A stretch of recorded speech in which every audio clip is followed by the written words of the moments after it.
YSR party అధినేత YS Jaganmohan Reddy గారి ఆదేశానుసారం గడప గడపకు వైఎస్ఆర్ అనే కార్యక్రమం 13 జిల్లాల్లో కూడా ప్రతి గ్రామాల్లో కూడా జరుగుతుంది. అందులో భాగంగా ఈరోజు సారాకోట మండలం అవిలింగ్ గ్రామంలో గడప గడపకు కార్యక్రమం జరుగుతోంది. మరి మండల ముఖ్య నాయకులందరూ కలిసి ఈవేళ ఈ గ్రామంలో పాల్గొని ప్రతి ఇంటికి వెళ్ళి ఈ వైఎస్ఆర్ గడప గడప కార్యక్రమం కొనసాగించడం జరుగుతోంది.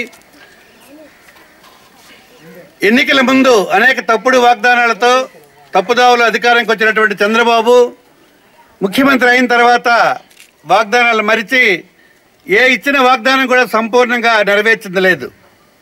సంపూర్ణమైన మహిళా డ్వాక్రా రుణాలు రద్దు చేస్తామని, రైతు రుణాలు రద్దు చేస్తామని, ప్రతి ఇంటికి ఒక ఉద్యోగం ఇస్తామని ఎన్నో అబద్ధాలు చెప్పి అధికారానికి వచ్చినటువంటి ముఖ్యమంత్రి ఈవేళ దానికి భిన్నంగా వ్యవహరించడం జరుగుతోంది.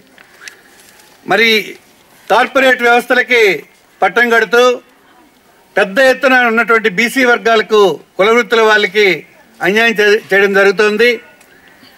మరి అనేక రకాలైన ఇబ్బందులు పడుతున్న చాకలి, మంగలి, యాదవ, చేనేత, మరి అనేక విధాలుగా కుమ్మరి, కమ్మరి, వడ్రంగి అందరి కుల వృత్తుల వాళ్ళు ఈవేళ రాష్ట్రంలో చాలా దయనీయమైన పరిస్థితిలో ఉన్నారు. మరి ప్రభుత్వం అనేది ప్రజల ఆకాంక్షలకు అనుగుణంగా పరిపాలన సాగాలే కానీ కార్పొరేట్ వర్గాలకు కొమ్ము కాస్తూ ఒక కోటరీలా వ్యవస్థ నడుస్తుంది. కేవలం ఒక పార్టీకి ముఖ్యమంత్రిగా ఆయన వ్యవహరిస్తున్నారు తప్ప యావత్ రాష్ట్ర ప్రజలకి ప్రతినిధిగా ముఖ్యమంత్రి వ్యవహరించడం లేదు. మరి అలాగే గ్రామాల్లో తీసుకుంటే జన్మభూమి కమిటీలు అని చెప్పి అప్రజాస్వామిక విధానాలను అవలంబిస్తూ ప్రజలతో ఎన్నుకోబడినటువంటి సర్పంచ్కి కానీ, ఎంపీటీసీకి కానీ, జెడ్పీటీసీకి కానీ, ఎంపీపీకి కానీ, చివరకు శాసనసభ్యులకు కూడా గౌరవం లేకుండా, అధికారాలు లేకుండా మరి నామినేటెడ్ మరి వ్యక్తులకి ద్వారా ఇవాళ పరిపాలన చేయడం జరుగుతోంది. సంక్షేమ కార్యక్రమాలు అయితే ఆనాడు ఒకసారి గుర్తెచ్చుకోవాలి మనందరూ రాజశేఖర రెడ్డి గారిని.